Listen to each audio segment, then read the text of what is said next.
Esse programa é uma produção independente e o seu conteúdo é de total responsabilidade de seus idealizadores.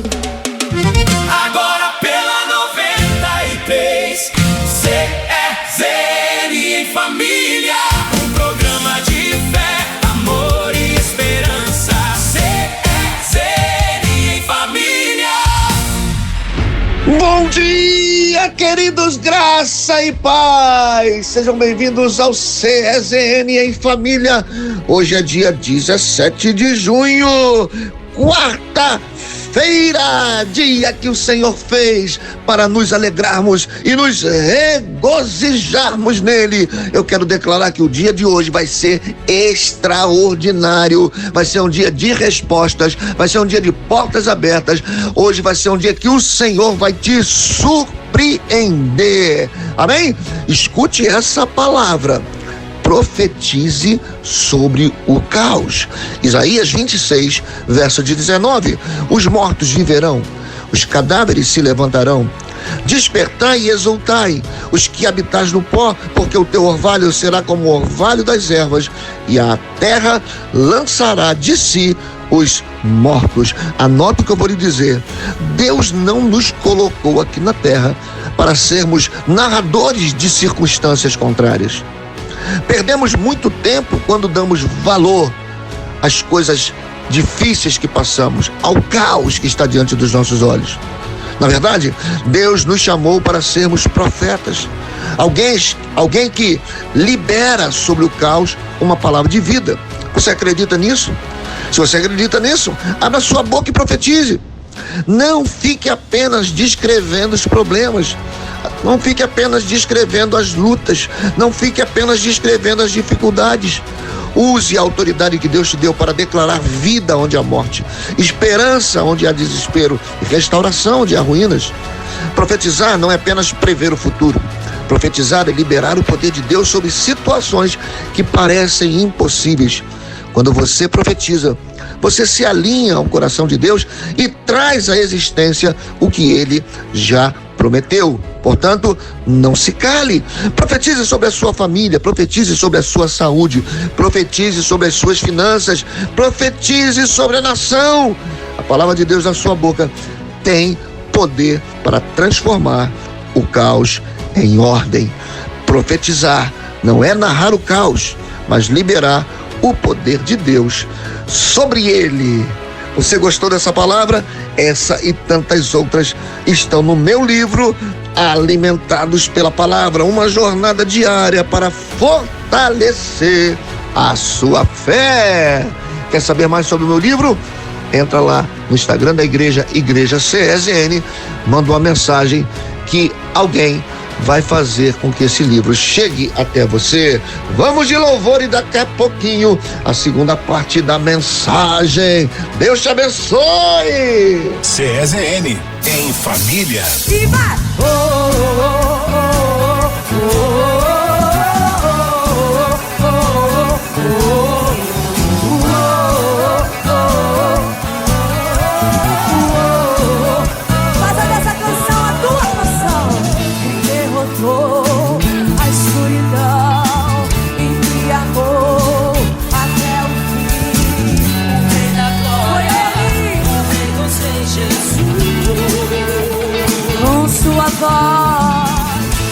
Sua voz sacode a terra, em sua presença não há palavra. O Rei da Glória, o Rei dos Reis, Jesus. Levante suas mãos e declare: Maravilhosa graça, seu infinito amor tomou o meu lugar, a minha cruz levou.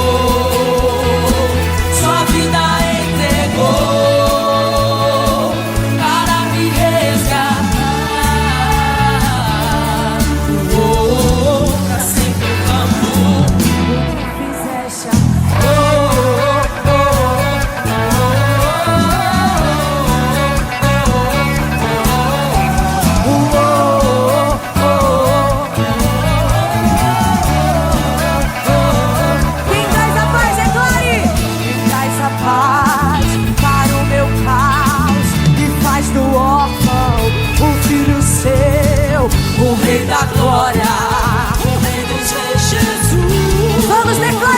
do inferno vivamos. Quem é o rei sobre as nações? Sua justiça é como o sol. O rei da glória, o rei dos reis, Jesus. Maravilhosa graça, seu infinito amor tomou meu lugar. A sua cruz levou, sua vida entregou para me resgatar.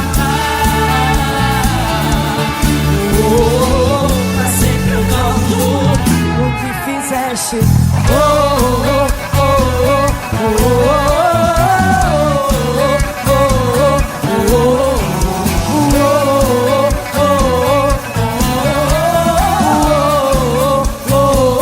Diga digno, digna por meio de ter. CSN em família. Eu quero fazer um convite para você hoje à noite, 19h30, lá na Comunidade Evangélica da Zona Norte, na Rua Hipólito da Costa, número 109, em Vila Isabel. Quero receber você no nosso culto de quarta da manifestação de Deus. Eu vou estar pregando, será para mim uma honra, para a pastora Marisângela, para os demais pastores, diáconos, obreiros e para toda a membresia receber você em nosso lar espiritual. Hoje à noite, 19h30, na Rua Hipólito da Costa, número 109, Vila Isabel, Comunidade Evangélica da Zona Norte. Nós estaremos esperando por você. CSN em família. Estilo é uma escolha. Lucy Marçal traz para você uma moda que fala por si só. Peças pensadas com cuidado, elegância e propósito para a mulher que sabe quem é. Das tendências mais refinadas ao atemporal que atravessam estações, aqui você encontra o que combina com a sua essência. Conheça o ateliê Lucy Marçal. Acesse lucimarçal.com ou siga no Instagram @a.lucimarçal. Lucy Marçal, vista quem você é. Quer se alimentar com saúde e ter praticidade? A Fazenda Aliança leva até você alimentos frescos, naturais e prontos para usar, selecionados, higienizados, cortados e com aquele cuidado da produção familiar, direto do campo para sua casa. Fale conosco agora no WhatsApp 219-9604-2908 e experimente 219-9604-2908. Fazenda Aliança, produção natural, agricultura familiar. Os pastores Márcio Rocha e Marisângela Siqueira esperam por você nos cultos da CSN. Quarta-feira, às 7h30 da noite. E domingo, 9h30 da manhã e 6h30 da noite. Venha com sua família. Comunidade Evangélica da Zona Norte. Rua Hipólito da Costa, 109, Vila Isabel. Vamos de palavra. Prepare-se. A palavra poderosa de Deus está chegando. Ouça agora a palavra do dia.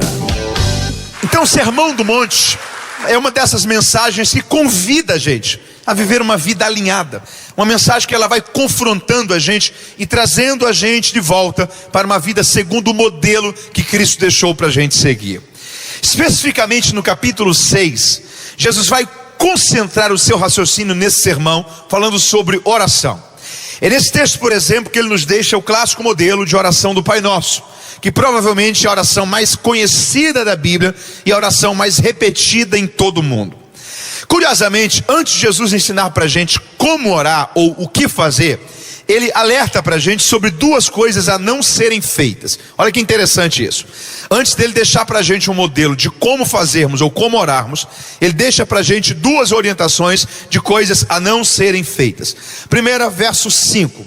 Quando orares, não sejas como os hipócritas, porque eles se comprazem, eles têm prazer em orar em pé nas sinagogas, nas esquinas das ruas. O que eles querem é ser vistos pelos homens. O que Jesus está dizendo aqui é sobre um grupo religioso daquela época, que o desejo deles não era orar, mas era parecer que estava orando. O que eles queriam não é ter uma vida de comunhão com Deus, mas é fazer as pessoas pensarem que eles viviam esse nível de intimidade com Deus. Por isso eles eram pessoas muito apegadas à performance e à aparência do que fazia, mais do que na verdade aquilo que eles eram de verdade, de forma autêntica em sua vida. O que Jesus está se referindo aqui é ao grupo dos fariseus, saduceus, escribas, que eram os doutores da lei e pessoas que eram especialistas em performance, mas vazias em uma espiritualidade verdadeira.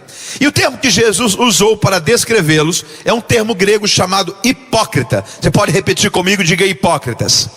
A palavra hipócrita vem de uma expressão do grego chamada hipócrisis. E quem era o hipócrisis? O hipócrisis era o ator da Grécia Antiga. Se nós fôssemos a um teatro, a um espetáculo de dramaturgia, no primeiro século da era cristã na Grécia, nós iríamos encontrar lá o hipócrisis, que era o indivíduo principal, o ator principal. E ele tinha várias máscaras, e ele ia colocando no seu rosto as máscaras, de acordo com a cena que ele estava contracenando. Então, se a cena fosse de alegria, ele colocava uma máscara de alguém sorrindo.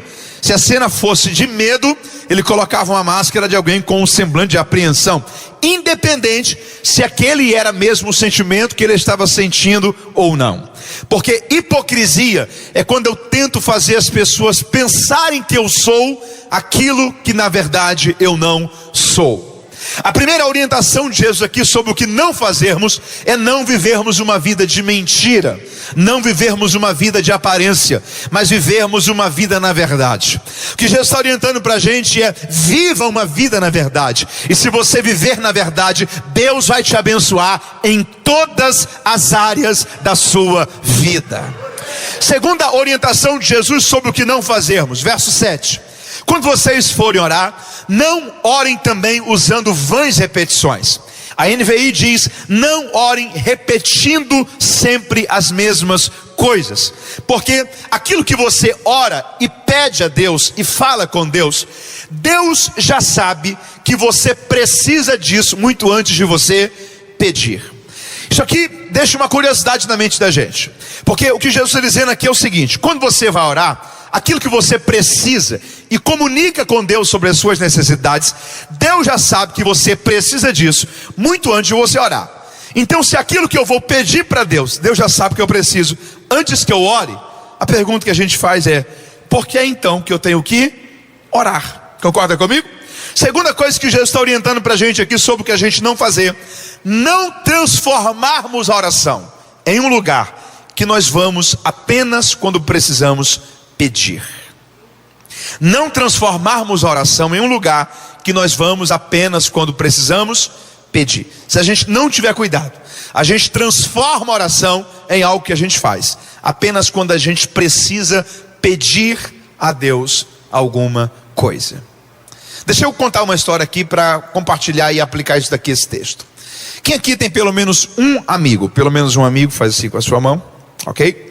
Imagina que um domingo como esse ele te liga, fala assim: ó, será que você pode me socorrer? Eu preciso de 5 mil reais emprestados. Em uma semana eu devolvo isso a você. Você vai lá e empresta os 5 mil reais para ele. Uma semana depois ele te devolve. Ele faz o que ele disse que iria fazer. Só que depois ele fica 1 ano sem falar com você. Quanto tempo? Aí 1 ano depois ele te liga, fala assim: você pode me ajudar? Eu preciso de 10 mil reais emprestados. Em uma semana eu te devolvo. Você vai lá e empresta os 10 mil reais para ele, e uma semana depois ele devolve a você e cumpre mais uma vez o que ele falou que iria fazer. Só que depois ele fica mais 1 ano de novo sem falar com você. Quanto tempo?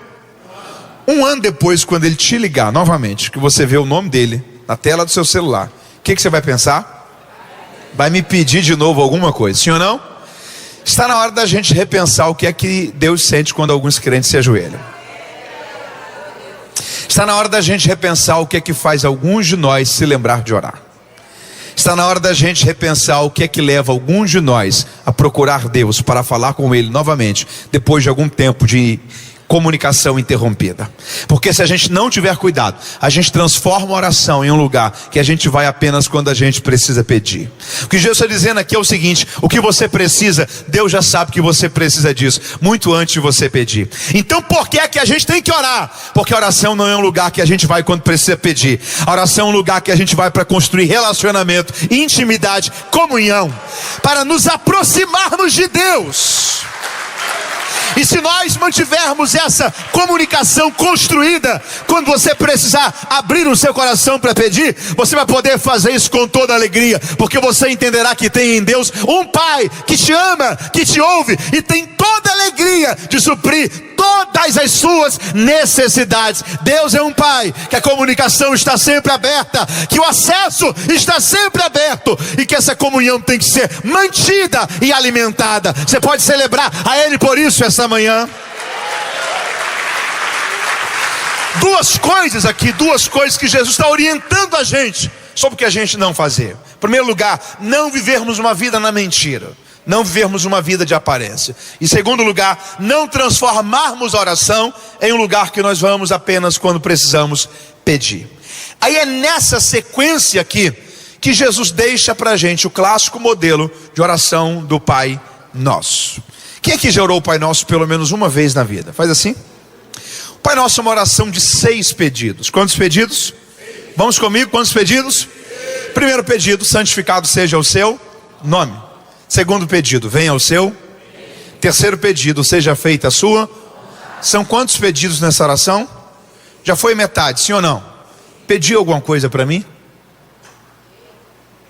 Falei do que eu preciso? Apresentei as minhas necessidades?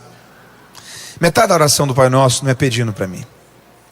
Metade da oração do Pai Nosso não são sobre os meus desejos. Metade da oração do Pai Nosso não é sobre o que eu preciso. Metade da oração do Pai Nosso é sobre o nome de Deus, o reino de Deus e a vontade de Deus. Aí depois que eu orei isso, aí eu peço para mim. E quando eu peço para mim, eu resumo todos os meus pedidos em 3 coisas. Quantas coisas? Diga comigo: pão, perdão e proteção. Vamos de novo, diga pão, perdão e proteção. Primeira coisa que a gente sempre pede quando ora é pão. É o quê? Pão. O pão nosso de cada dia nos dê hoje. Pão aqui não é apenas comida.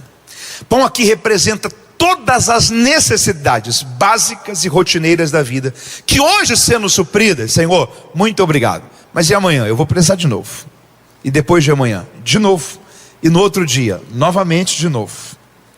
Pão fala sobre tudo aquilo que sendo suprido hoje, Senhor, eu te dou graças, mas amanhã eu vou precisar de reposição disso novamente.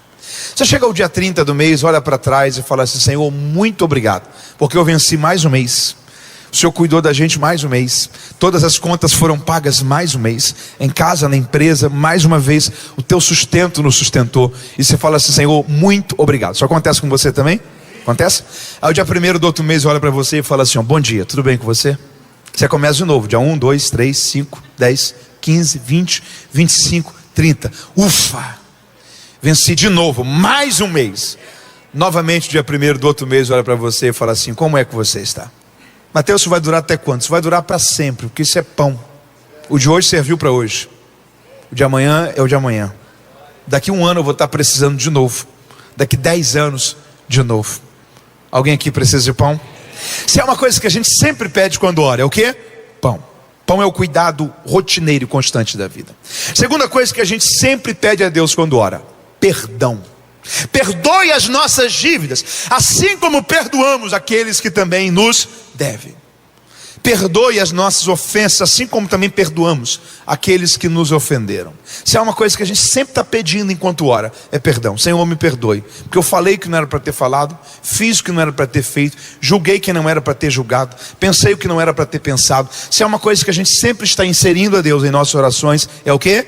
Perdão. E se há uma terceira coisa que a gente sempre está pedindo a Deus enquanto ora, é o quê?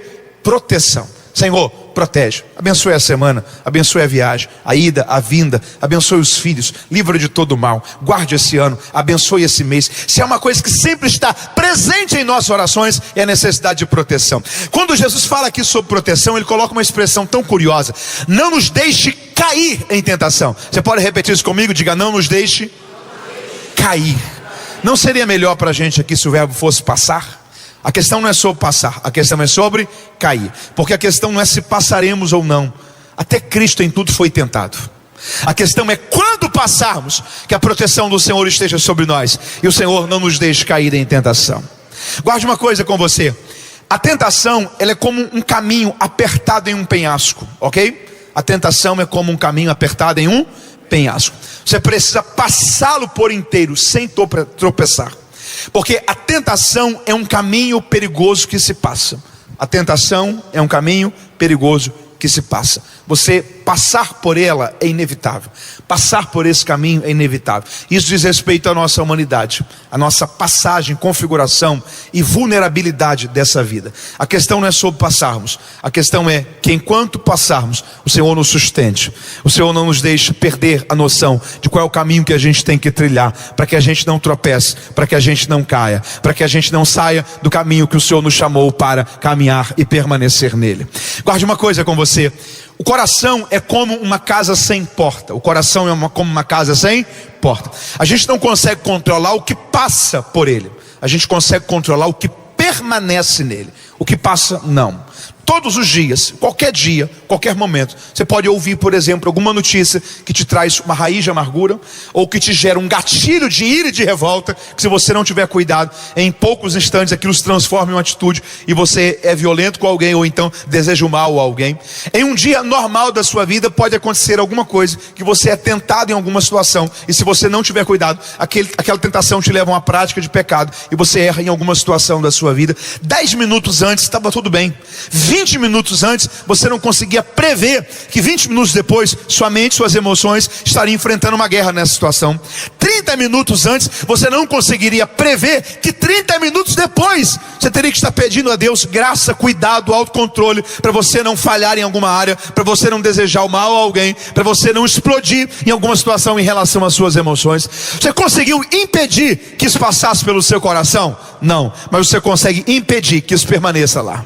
Você consegue impedir que isso leve a sua vida a errar e a falhar em alguma situação. Porque o coração é uma casa sem porta. A gente não consegue controlar o que passa por ele, mas a gente consegue controlar o que permanece nele.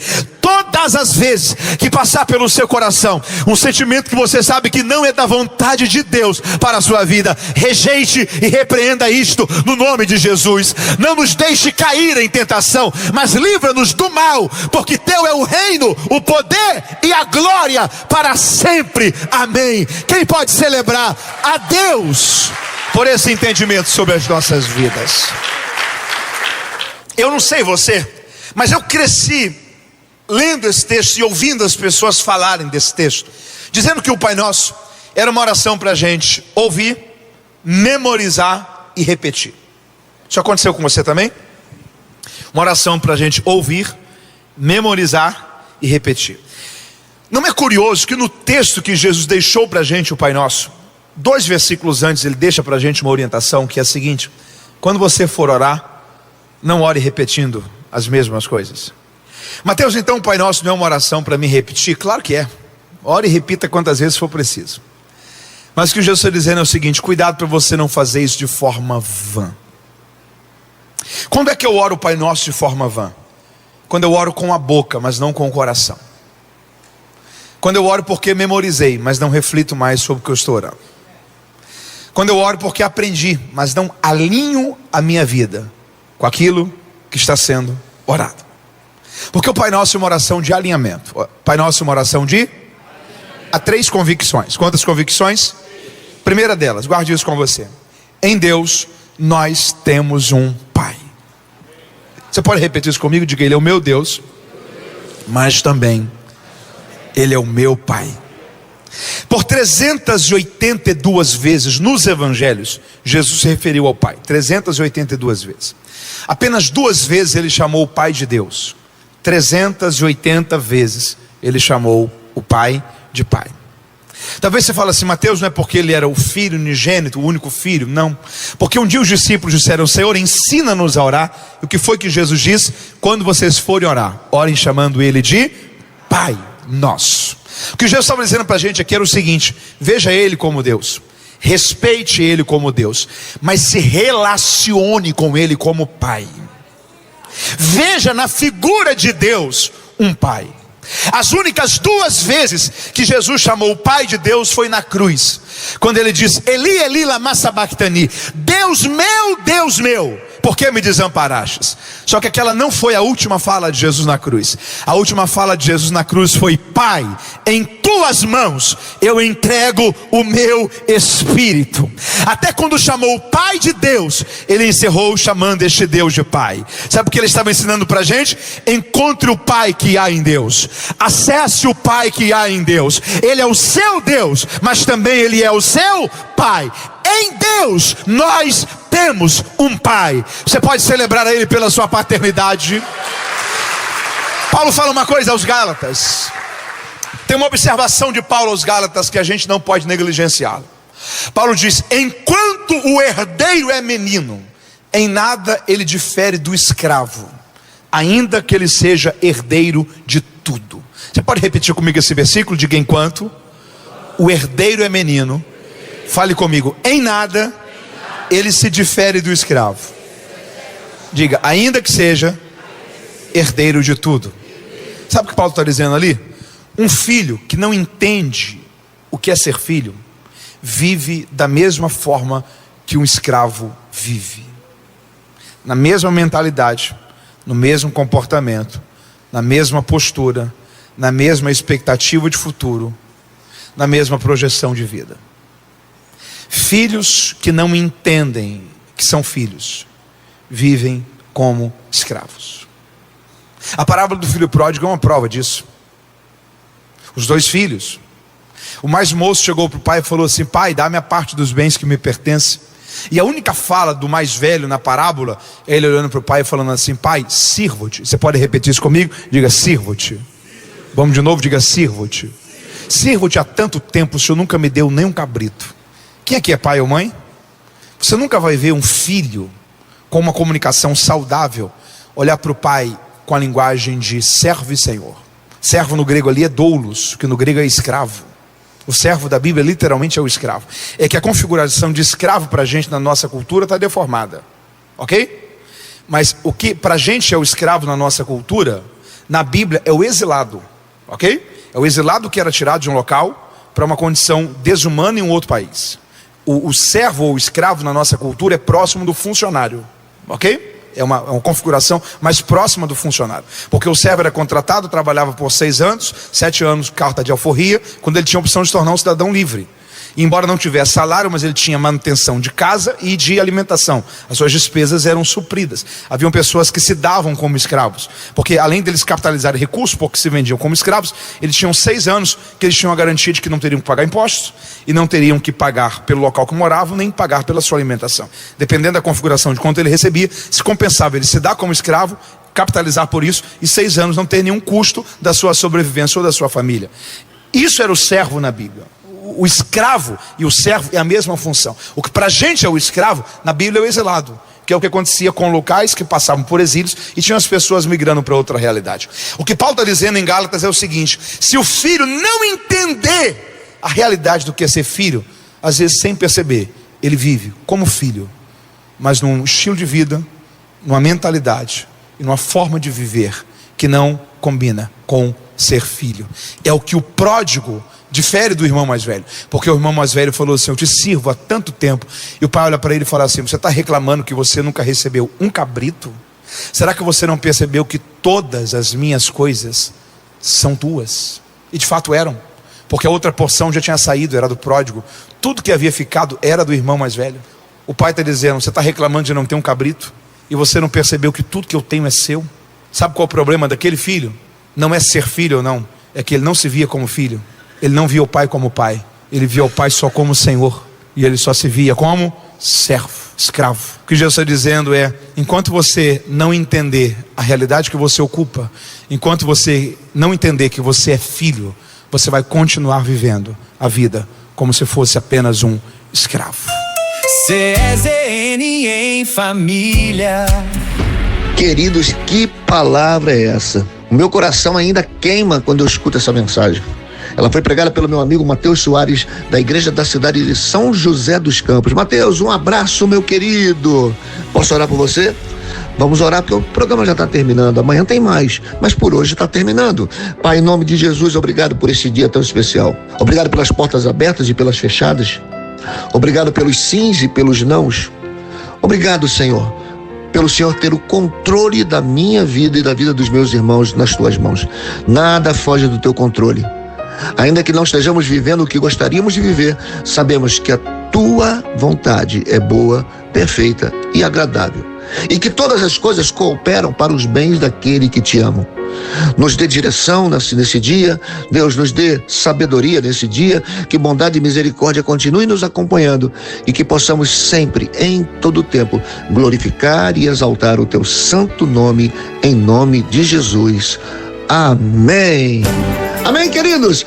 Até amanhã, nesse mesmo horário, 5h30 de segunda a sexta, programa CSN em Família. Deus te abençoe, graça e paz! Os pastores Márcio Rocha e Marisângela Siqueira esperam por você nos cultos da CSN. Quarta-feira, às 7h30 da noite. E domingo, 9h30 da manhã e 6h30 da noite. Venha com sua família. Comunidade Evangélica da Zona Norte. Rua Hipólito da Costa, 109, Vila Isabel. CSN em Família.